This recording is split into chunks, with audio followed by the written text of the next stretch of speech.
Gadewch i ni weddio. Unwaith eto o Dduw i ni yn diolch i ti ac yn llawenhau am y cyfle o'r newydd i ddod ger dy fron i geisio dy wyneb. I ni'n cyflwyno'n hamser i ti nawr, yn cyflwyno dy ddydd i ti, yn gofyn i ti ddod lawr i'n plith ni i ymweld ath blant ar hyd a lled ein gwlad a gwledydd y byd. A bydde ti'n trigarhau wrthyn ni yn y dyddiau dyrys, tywyll, llawn o anghrediniaeth. I ni yn gofyn i ti'n helpu ni o Dduw i ddyrchafu'n llygaid tuag at y mynyddoedd o'r lle y dawyn cymor. Tyrd lawr tywallt y lan ysbryd arno. I ni'n gofyn ti ymweld â ni fel cenedl unwaith eto. Bydde ti yn gweithio yn rymus heddiw ac yn y dyddiau sydd i ddod. Tyrd bendithiad diogelan hamser nawr. I ni'n gofyn hyn oll trwy enw ac eiddiant ein harglwydd Iesu Grist. Amen. Cyn i ni ddarllen o air Duw eich atgoffa chi am yr hyn sydd i'w gael ar wefan Nghapel yr Rhath, dal ar y wefan. Mae modd fynd i YouTube i gael yr astudiaethau y Beiblaidd egluro'r Efengyl. Buon ni'n astudio llyfr J.C. Ryle ar Holiness Sancteiddrwydd ac hefyd myfyrdodau byr dal yno i wrando arnynt emynau'r Efengyl. Ar y sil hefyd yr oedfa hon am hanner awr wedi 3. Nawr, gadewch i ni ddarllen o air Duw yr Efengyl yn ôl Ioan, y 7fed benod ac yn dechrau yn yr adnod gyntaf. Ioan, penod 7 ar adnod gyntaf. A'r Iesu arodiodd ar ôl y pethau hyn yn Galilea, canis nid oedd fe yn chwennu'ch rodio'n Jwdea o blegyd bod yr Iddewon yn ceisio ei ladd ef. A gwyl yr Iddewon, sef gwyl y pebyll oedd yn agos. Am hynny ei frodyr ef a ddywedasant wrtho, cerdda ymaith oddi yma a dos i Jwdea, fel y gwelod y ddisgyblion dy weithredoedd di yr rhai yr ydwyt yn ei gwneithir. Canis nid oes neb yn gwneithir dim yn ddirgel, ac yntau'n ceisio bod yn gyhoedd, od wyt ti yn gwneithir y pethau hyn am lygad y hun i'r byd. Canis nid oedd ei frodyr yn credu ynddo. Yna, yr Iesu ddywedodd wrthynt, hwy, ni ddaeth fy amser i eto. Ond eich amser chwi sydd yn wastad yn barod. Ni ddichon y byd eich cysau chwi, ond mae fi yma i'n ei gysau, oherwydd fy mod i yn tystiolaethu amdano fod ei weithredoedd ef yn ddrwg. Ewch chwi i fyny i'r wyl hon, nid wyf fi eto'n myned i fyny i'r wyl hon, o blegyd ni chyflawnwyd fy amser i eto. Gwedi ddywedyd y pethau hyn wrthynt, fe arhosodd yng Galilea. Ac wedi myned o'i frodyr ef i fyny, yna yntau hefyd aeth i fyny i'r wyl, nid yn amlwg, ond y megis yn ddirgel. Yna yr Iddewon a'i ceisiasant ef yn yr wyl, ac y ddywedasant, pa le y mae ef, efe. A murmur mawr oedd amdano ef ymysg y bobl, cynnwys rhai y ddywedant, gŵr da yw, ac eraill y ddywedant, nage eithir twyllo'r bobl y mae. Hynny, ni lefarodd neb yn eglur amdano ef, rhag ofn yr Iddewon. A bydde bendith Duw ar ei air sanctaidd ef. Gadewch ni edrych ar y rhan honno o'r ysgrythyr ac yn dewis fel testyn y 7fed adnod, Ioan, y 7fed benod a'r 7fed adnod. Ni ddichon y byd eich cysau chwi, ond mae fi yma i'n ei gysau, oherwydd fy mod i yn tystiolaethu amdano fod ei weithredoedd ef yn ddrwg. Nawr, mae'r byd wastad wedi mynnu yr hawl i fynegu ei barn. Mae hynny wedi bod yn wir dros y canrifoedd. Ac yn yr oes hon, ond nid oes na lawer o sôn am hawliau dynol, fod gan bawb llais. Sym ots pwy i chi, neu ble chi'n dod, beth yw eich amgylchiadau, fod ganddoch chi lais. Fod gan bawb farn ar faterion, pob math o faterion. Ac mae'r darn yma'n dangos nad oes dim byd wedi newid dros y canrifoedd.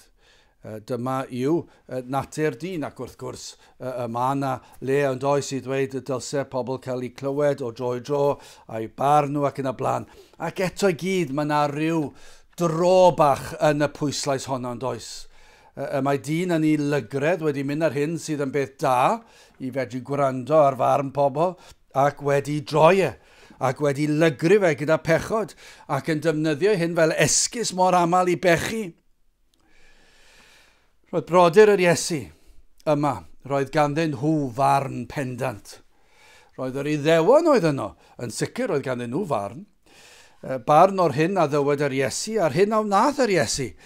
Ac ni'n gweld ar ddiwedd y darn yma'r ysgrythyr sut y bu amryw farn amdano, adnod 12, a murmur mawr oedd amdano ef ymysg y bobl, canys rhai a ddywedent, gŵr da yw, ac eraill a ddywedent, nage, eithir twyllo'r bobl y mai. Dyna beth oedd y sefyllfa dyddiau yr Iesu ar y ddaear hon. A dwi ddim wedi newid nag yw.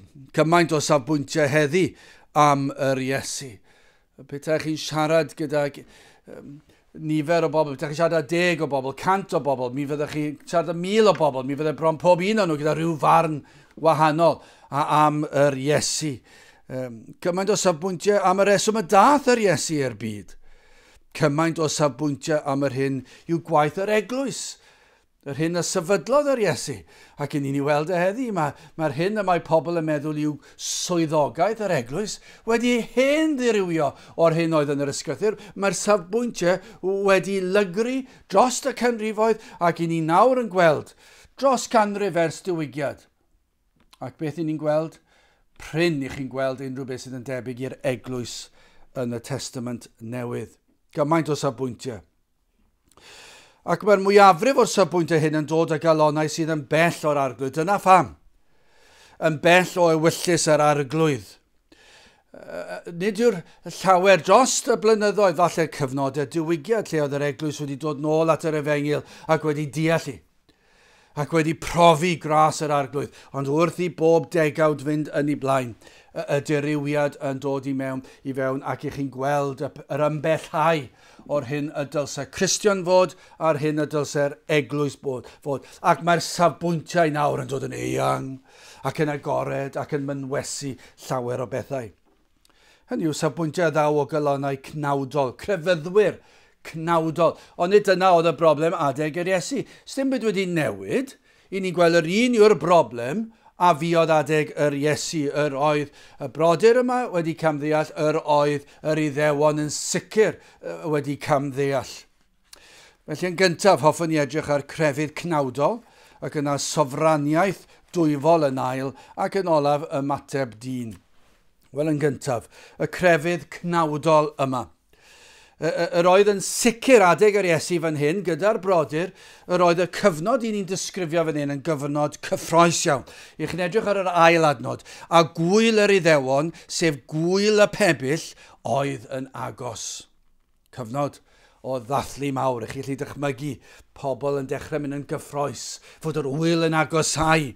Yr oedd yn gyfnod o ddathlu a chofio am ddaioni Duw tuag atynt fel cenedl.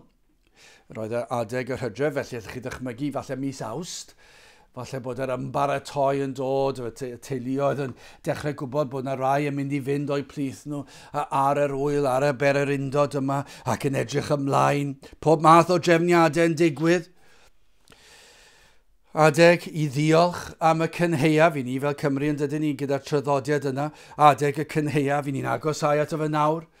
Falle ddim yn gallu gwneud pethau felly oherwydd y sefyllfa ni yn gwynebu fel gwledydd y byd nawr, yn ddim yn gallu ymgynnull fel oedden ni llynedd, ond sawl un, falle fi nawd fawn ar y we gwasanaethau'r cynheuaf, ac yn diolch i'r arglwydd am ei ddarpariaeth, a dyna be fydde'r Iddewon wedi gwneud adeg yr wyl hon, yn dod ar elfen honno i fewn, ond hefyd mi roedden nhw'n cofio ac yn diolch am y waredigaeth yr Iddewon o'r Aifft. Ac felly roedd yna sawl peth fan hyn. Yr cyfnod yma, cyfnod cyffroes, cyfnod hapus, cyfnod o ddathlu, cyfnod o ddiolch, ac yn dechrau meddwl am fynd ar y daith, ac yn edrych ymlaen. Ac yna byddant yn goffod teithio, ac yn goffod gorffwys mewn pebyll ar hyd y ffyrdd. Dros nos yn cysgu yn y pebyll. I ni'n gweld Leviticus 23 adnod 43. Yn edrych nôl i'r adeg honno pan digwyddodd fel y gwypo eich cenedlaethau chwi mae mewn bythod y perais i feibion Israel drigo.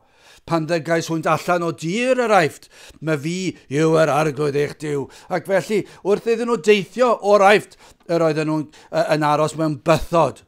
Ac felly nawr, ar hyd y strydoedd yn Jerusalem, y byddai'r bythod yma, pebyll yma, y llety yma dros dro yn cael ei codi mwyn i'r bererinion gallu aros a gorffwyso tra'n mynychu'r wyl a chymryd rhan mewn amryw seremonia crefyddol yn ystod yr wyl.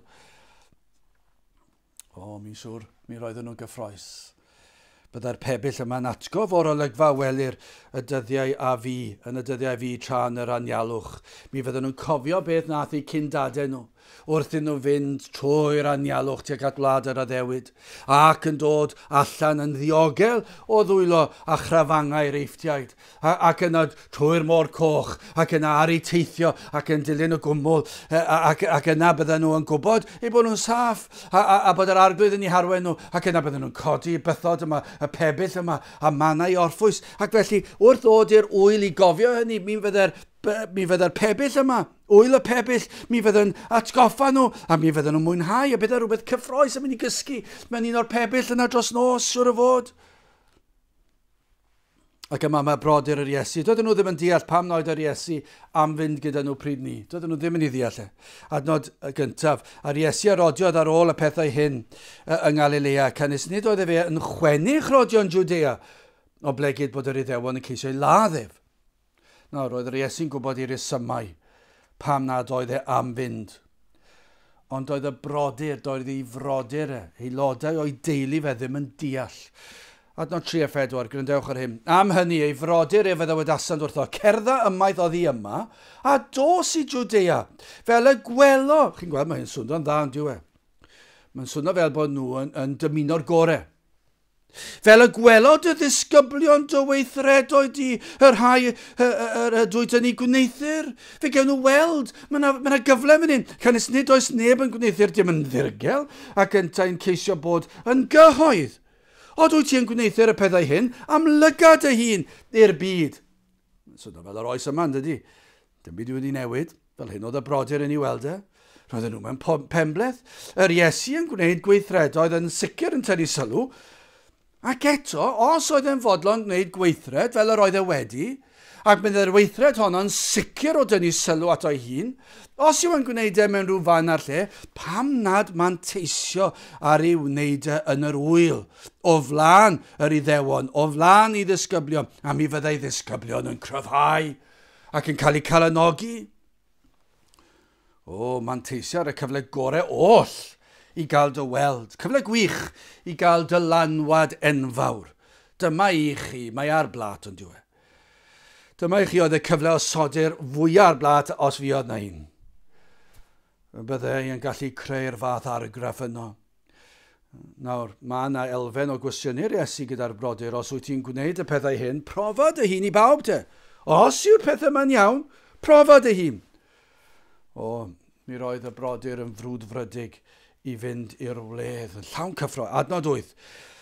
Ewch wi fyny i'r wyl hon, nid wy fi eto yn myned i fyny i'r wyl hon. O blegyd, ni chyflawnwyd fy amser i eto. Dwi ddim yn amser i fi fynd i'r wyl nawr. Mae hwnna'n rhan ohono fe. Wrth gwrs, mae'n rhan ohono fe. Dwi'n amser i'r croeshoeliad. Dwi hwnna ddim wedi dod. Mae hwnna'n rhan o'r peth. Ond mae'n dweud, dwi'n amser i fynd i'r wyl ddim wedi dod. Falle bod yna ddarlun yma lawer ohono ni. Bod yna wers cyn i ni symud ymlaen. Yn sicr i rai sydd yn aelodau o deuluoedd Cristnogol. Os yna rhywun yma sydd wedi magu ar aelwyd grefyddol Cristnogol, efengylaidd hyd yn oed. Falle bod yna. Ond falle bod e'n bosib o'r nifer sydd yn gwrando ar y bregeth hon.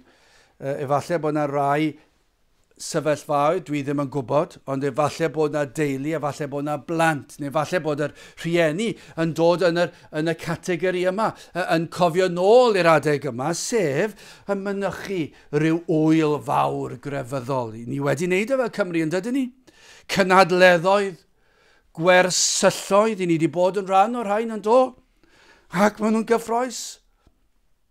Y darlun sydd yma o wyl yn Jerusalem, y pebyll, y dorf, mae yna rhywbeth cyffroes am rhywbeth fel yna, o criw mawr o bobl yn dod o bob arran o'r wlad ac yn ymgynnull ynghyd.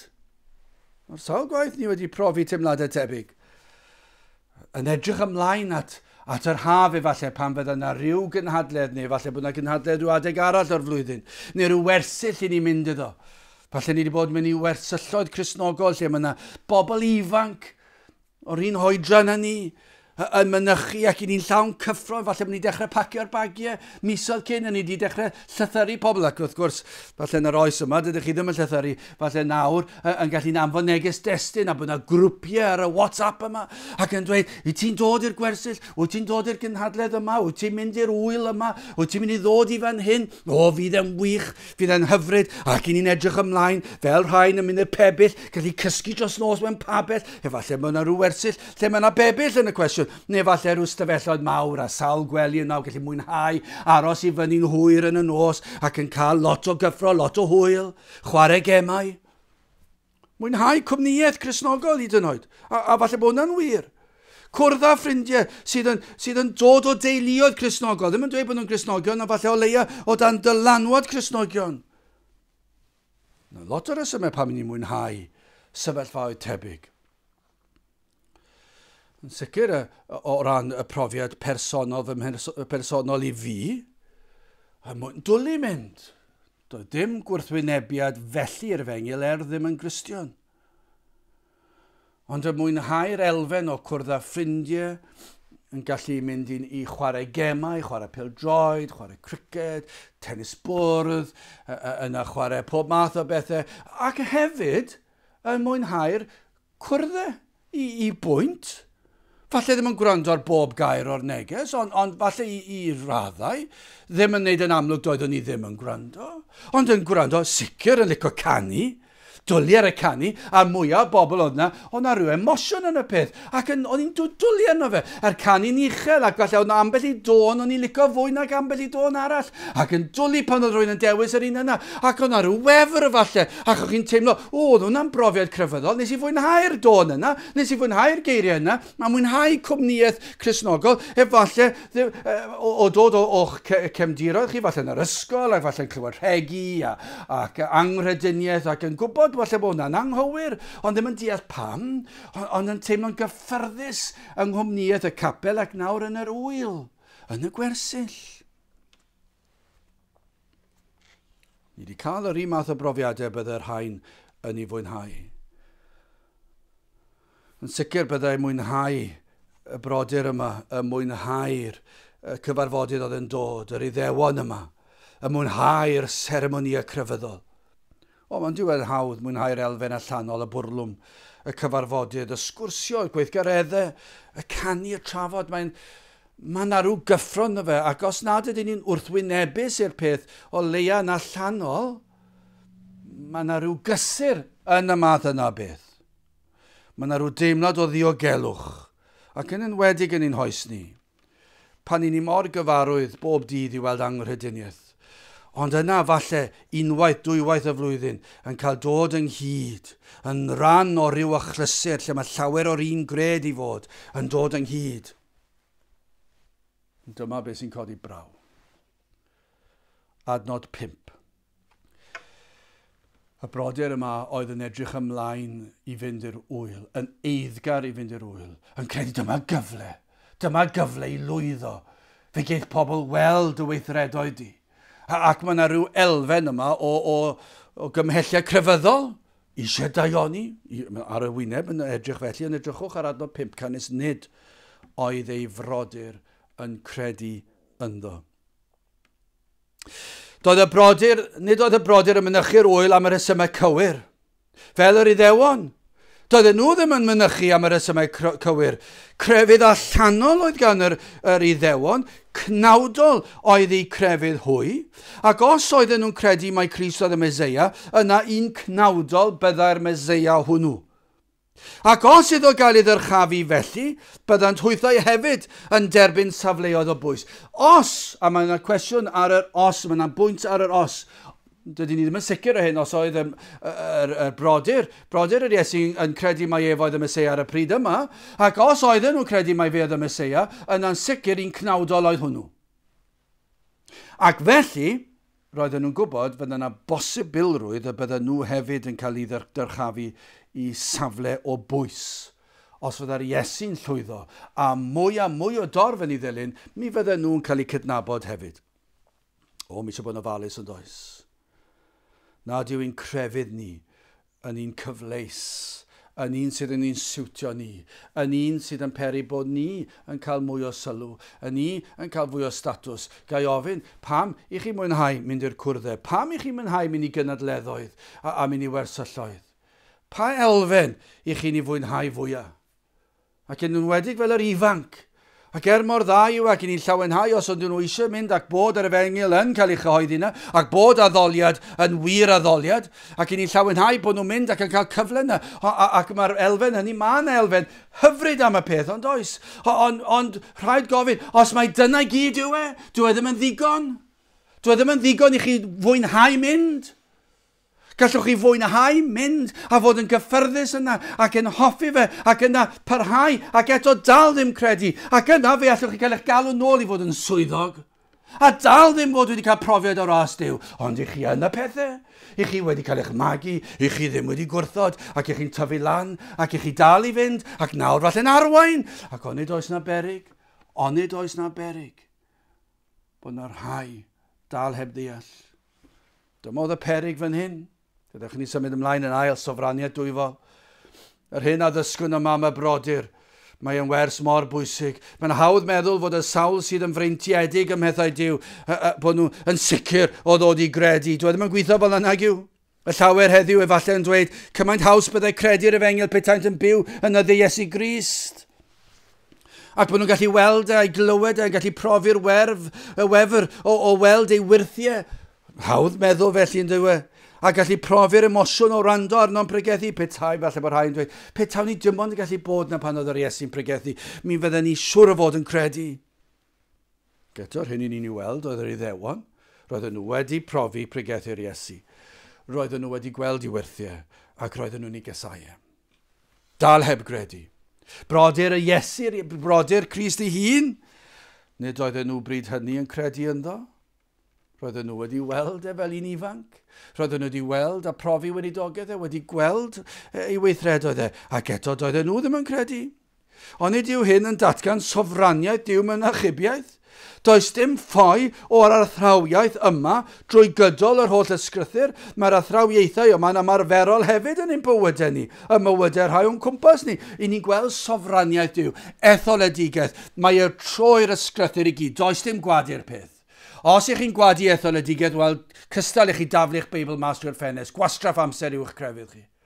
Llwyr wastraff yw eich crefydd chi os ych chi'n gwadu bod yr arglwydd yn dewis ac yn ethol. Achos mae yna o'r dechrau i'r diwedd. Chi ddim yn gallu cael yr efengyl ond i bai bod chi'n dal yr athrawiaeth yna. Mae y drwyddi draw, sofraniaeth Duw, ym mhob maes o fywyd ac ym mhob maes o iachawdwriaeth. Ym mhob agwedd o iachawdwriaeth, y mae sofraniaeth Duw.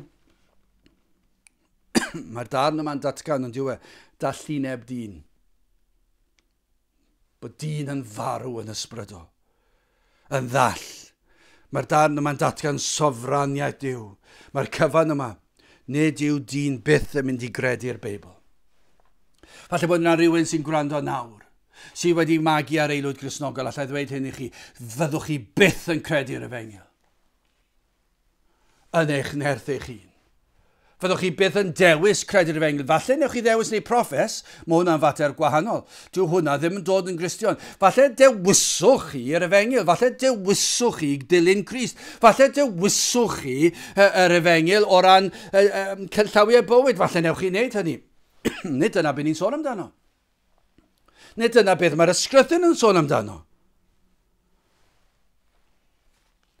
Nid yw dyn am gredu yr efengyl sydd yn yr ysgrythyr. Dyw dyn ddim yn gallu credu yr efengyl sydd yn yr ysgrythyr. Ac eto, i ni'n dysgu yn yr ysgrythyr, mae cyfrifoldeb dyn yw ei bechod ei hun. I ni'n atebol am ein pechod, am ein anghrediniaeth, am ein anffyddiaeth ni. O, mae am wrthod air Duw, ac felly y mae dyn yn ei wrthod. Nid yw'r fagwraeth yn penderfynu achubiaeth. Ac eto, mae'r pethau yma'n tiwnt i'n deall yn diwe.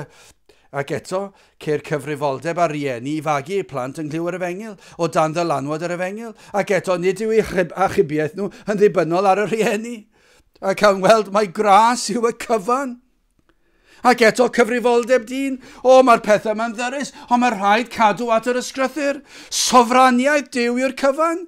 Ac eto fe roedd y gyfrifoldeb, mae'r rhaid i chi ddod at Grist, ond Duw sydd yn arwain eich traed chi. Rhaid i chi gredu, rhaid i chi edifarhau, ond i chi ddim yn gallu. Sut i chi wneud e? Fedrwn ni ddim esbonio'r peth. Mae'n ddirgelwch.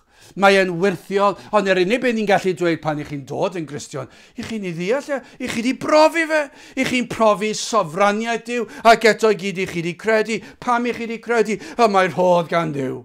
Mae wedi rhoi y gallu chi gredu ac i edifarhau, ac i chi wedi dod. Ond mae'r pethau mae gyd ynghlwm yn yr dirgelwch dwys yma, ac i ni'n gweld gras yw y cyfan.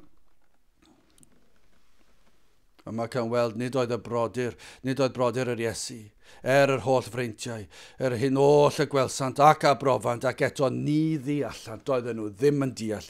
Mae'n hyd yn oed yn ymateb chydig bach yn heriol at yr Iesu, adnod 3 a 4 eto, am hynny ei frodyr ef oedd y wedasant wrtho, cerdda ymaith oedd hi yma, a dos i Jwdea, fel y gwelod y ddisgyblion dy weithredoedd di y rhai yr ydwyd yn ei gwneithir. Canys nid oes neb yn gwneithir, dim yn ddirgel, ac yn ta'n ceisio bod yn gyhoedd, o dwyt ti'n gwneithir y pethau hyn, amlygad y hun i'r byd. Wrth i ni wneud hyn, oll gallwn ei wneud dros ein hynwylyd, yr hyn sydd ei hangen yw gwaith Duw. O na weddiwn ni ar ei Dduw ymyryd y mywydau, y rhai sydd yn annwyl i ni ein teuluoedd ni. O na fyddwn ni'n gweddio bydde Duw yn agor llygaid ei hyneidiau. Efallai rhywun sydd yn eistedd lawr nawr yn gwrando, falle nid o'i gwirfodd nhw, ond yn gorfod gwrando. A fyddwch chi ddim yn credu, ond chi'n gwybod beth? O na fydde'r arglwydd yn wirthiol trwy nerth yr ysbryd glân yn agor llygaid eich enaid. Yn y fan ar lle. Mae'n bosib, falle gallech chi fod wedi dod mewn i'r stafell fyw ac eistedd lawr a gorfod gwrando, a ddim eisiau gwrando, a ddim eisiau credu. Ond dyma beth ni'n credu, ym mhŵer yr holl alluog, fe a lle agor llygaid eich enaid nawr. Mae'n bosib. O i weld sofraniaeth Iesu Grist yma. Fe wrthododd Iesu Grist fynd gyda i ganol ei elynion, ac i ni'n gweld nid o ran ofn ar Iesu a rodiodd ar ôl y pethau hyn yng Galilea, cynnes nid oedd fe'n chwennu'ch rodio'n Jwdea, o blegyd bod yr Iddewon yn ceisio laddef, doedd e ddim yn ofni. Nid oedd yr Iesu'n ofni marw, bod yna'n peth mwyaf hirt i ddweud. Achos dyna pam dath yr Iesu. Roedd yr Iesu'n gwybod yn llwyr yr hyn oedd o'i flaen e. Ac eto fe ddaeth o'i wir fodd. Dod i farw am wnaeth yr Iesu, i ddioddef yn ein lle, am ein pechodau ni, ond nid oedd am fynd bryd hynny. Gan y byddai hyn yn peri y byddai'n cael ei groeshoelio bryd hynny. Ac nid dyna oedd yr amser a drefnwyd cynllunio'r byd. Nid oedd wedi cyflawni eto ei holl weinidogaeth. Nid oedd wedi gwneud ei holl wirthiau eto. Nid oedd wedi dysgu y bobl popeth a ddaeth i'w ddweud wrthynt. Felly doedd yr amser ddim wedi dod, ac felly fe nath e dal ei hun yn ôl ac ymuno nes ymlaen. Adnod 6 yna'r Iesu a ddywedodd wrth ein twy. Ni ddaeth amser i eto, ond eich amser chwi sydd yn wastad yn barod. Yr oedd yr amseru yn llwyr yn ei ddwylo ef. Sofraniaeth Duw, gwybu ef yr hysymau, y doethineb. Nid oedd yr amseru'r brodyr yma yn golygu byddai'n effeithio nhw, na i diogelwch nhw. Doedd dim ots iddyn nhw, doedd ddim yn effeithio nhw, ond gwybu Iesu Grist yr effaith petai ddyfodiad ef yno. Ni fydda'n prysuro'r croeshoeliad ac nid nawr oedd yr amser. Ac felly oedd sofraniaeth Crist ar waith fan hyn. Mae'n bwnc anferthol yn diwedd. Pwnc anferth. Sofraniaeth Duw yn ei ragluniaethau yn ei amseru. Sofraniaeth Duw mewn achubiaeth. Mae'n faes i ni blygu lawr ac addoli, wel yn drydydd ac yn olaf, ymateb dyn. Beth yw eich ymateb chi? Adnod 7, gwrandewch ar hwn. Ni ddichon y byd eich cysau chwi, ond mae fi yma yn ei gysau, oherwydd fy mod i yn tystio leithi amdano fod ei weithredoedd ef yn ddrwg. Ond nid yw hyn yn ategu'r hyn a ddywed yn adnod 5. Cynnes nid oedd ei frodyr ef yn credu yno, mae'n dweud yr un peth. Nid oedd y brodyr yn credu yn yr Iesu, a dyma beth mae'n dweud nawr yn adnod 7. Nid oedd y byd yn cysau ei frodyr. Pam? Gan nad oeddent yn credu yng Nghrist. Mae'n ddigon clir ond yw e.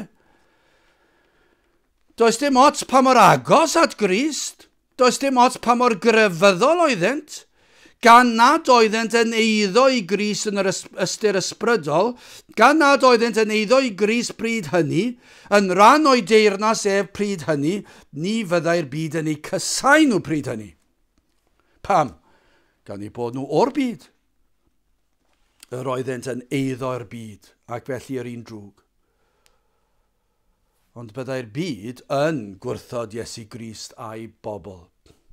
Dywed Crist yn eglur pam y gwrthodiad. Mae'n dweud yn glir, mae'r byd yn mynd i dderbyn chi gan nad ydych chi ohono fi, gan nad ydych chi yn Grist. Dyna pam i chi ddim yn credu. Does dim problem gyda'r byd, gyda pobl crefyddol, os nad ydych chi o Grist, o Dduw, does dim problem gyda nhw. Ond o ran fi, maen nhw'n fy nghysau, a maen dweud pam, ni ddichwn y byd eich cysau chi, ond mae fi yma i'n ei gysau, oherwydd, a dyma pam, fy Medi yn tystiolaethu amdano, fod ei weithredoedd ef yn ddrwg, dyna taro'r hoelen ar ei ffen. Yr oedden nhw'n cysau yr Iesu, nid sylwch oherwydd ei athrawiaethau hyd yn oed, bod hwnna'n anhygol ond yw e. Mae pobl yn fodlon gwrando ar unrhyw beth. Gallwch chi ddysgu unrhyw athrawiaeth. I ni'n gwybod hynny. Gallwch chi fynd i'r pwlpid a pregethu unrhyw beth. Fydd dim ots gan neb beth i chi'n ei pregethu. Cyn belled nad yw'r pregethu yn dod â disgwyliadau ar y bobl.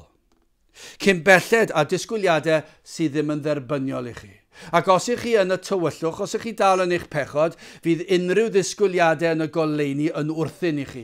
Ac felly os ych chi'n taro'r hoelen, dyna chi'n taro'r nerf, ych chi'n dod ac mae'n dwysbigo ac yn brifo, dyna lle mae'r broblem.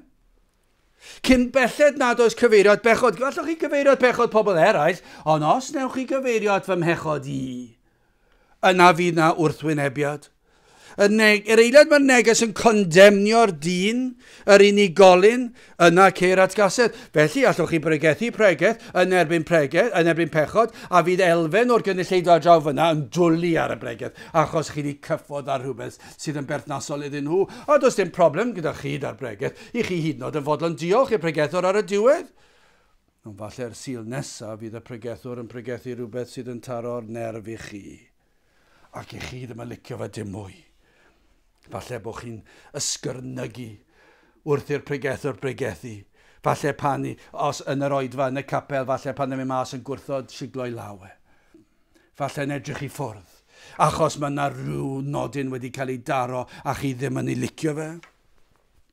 Gan bod y neges wedi'ch dwysbigo, wedi'ch argyhoeddi, wedi'ch condemnio chi, yn dweud rhywbeth yn erbyn eich math o fywyd chi, yn un agored ar y llwybr llydan, a peidiwch chi da chi a cwestiynu'r llwybr dwi arni, peidiwch chi a dod â cyfyngiadau, peidiwch chi a dweud fy mod i'n torri'r sil.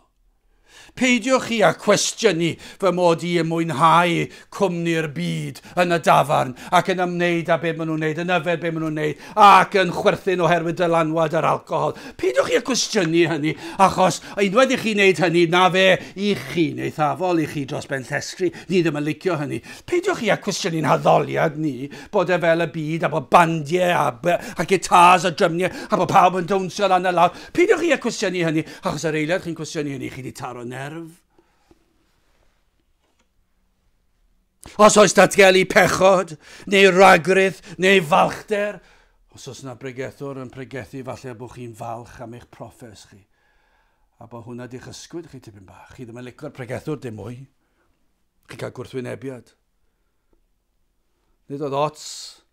Beth oedd athrawiaeth yr Iesu? Beth oedd yr ots? Oherwydd fy mod i yn tystiolaethu amdanyn nhw, fod ei gweithredoedd yn ddrwg.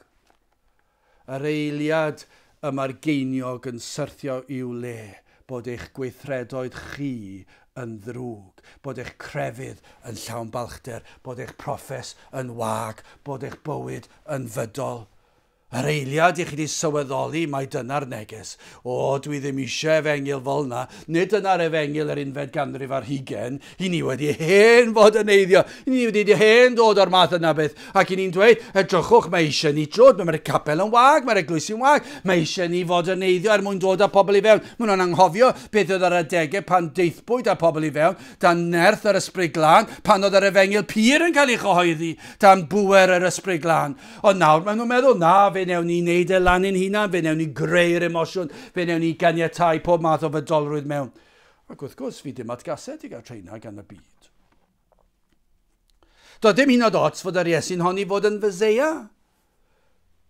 Dyma oedd y tramgwydd bod yn cyffwrdd ar ei pechod. Fe all yr Iesu fod wedi honni fod yn myseia cyn belled bod e ddim yn rhoi disgwyliadau ar ei bywyd nhw. Ni ddichon y byd eich casau chwi, ond mae fi yma yn ei casau pam oherwydd fy mod i yn tystiolaethu amdano, fod ei weithredoedd ef yn ddrwg. Dyna sydd oedd roedd y broblem, dyna sydd yn brifo, yn taro'r nerf. Ond nid yw hyn mor wir o gymdeithas heddi, derbynir pob math o grefyddau. Gallwch chi gredu unrhyw beth. Ceir datgan pob math o athroniaethau, a does dim ots gan bobl. Gallwch chi fod yn y gweithle dweud dyma beth dwi'n hoffi a chi'n dilyn rhyw drwydd, falle ddim un cyffredin i bobl, ond dim ots o bobl, gewch chi neu beth i chi moyn yn eich amser personol chi. Gallwch ddilyn llwybr bywyd llawn o bob math o anfoesoldeb, ac onid yw'n wir nawr, mae pob math o anfoesoldeb yn gwbl dderbyniol gan gymdeithas heddi, ac hyd yn oed gan rai o fewn yr eglwys. Does dim ots gan bobl, pawb at y peth y bo. Mae hawl i bawb i farn. Oes o oddefgarwch i ni'n byw yn ddi. Dangos goddefgarwch tuag at gredoau, goddefgarwch tuag at anfoesoldeb i pob math o foesau ac anfoesoldeb. Goddefgarwch tuag at bob math o athroniaethau. Ond yr eiliad yr ydych yn herio pechod rhywun, dyn nhw ddim mor oddefgar dim mwy.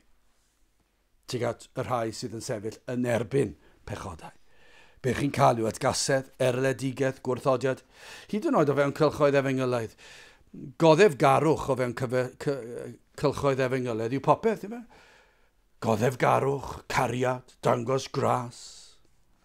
Ac wrth gwrs, mae hwnna'n wir. Mae angen hyn pan mae yn ysbrydol ac yn llawn dirnadaeth ysbrydol a phendantrwydd ysbrydol. A pan ych chi'n gweld y gras yn arwaith yn iawn, mae e'n beth cadarn, cryf, llawn cariad. Ond nid beth i ni'n gweld heddi.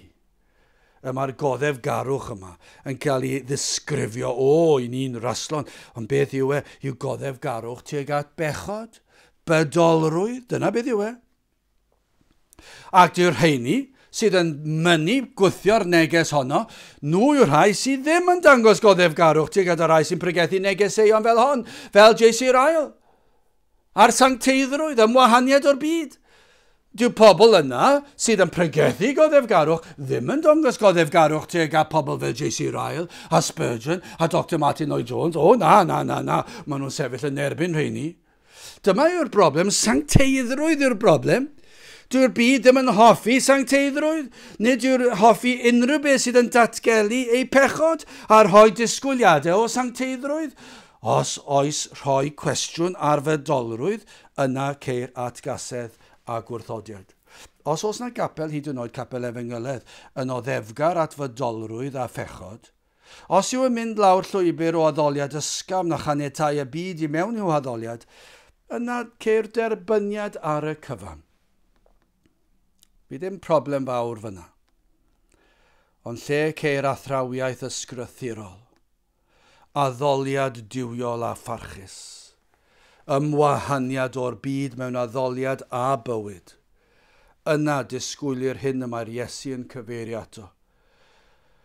Oherwydd fy mod i yn tystiolaethu amdano. Dyna beth. Ni ddichon y byd eich casau chwi, ond mae fi y mae yn ei gysau, oherwydd fy mod yn tystiolaethu amdano fod ei weithredoedd ef yn ddrwg.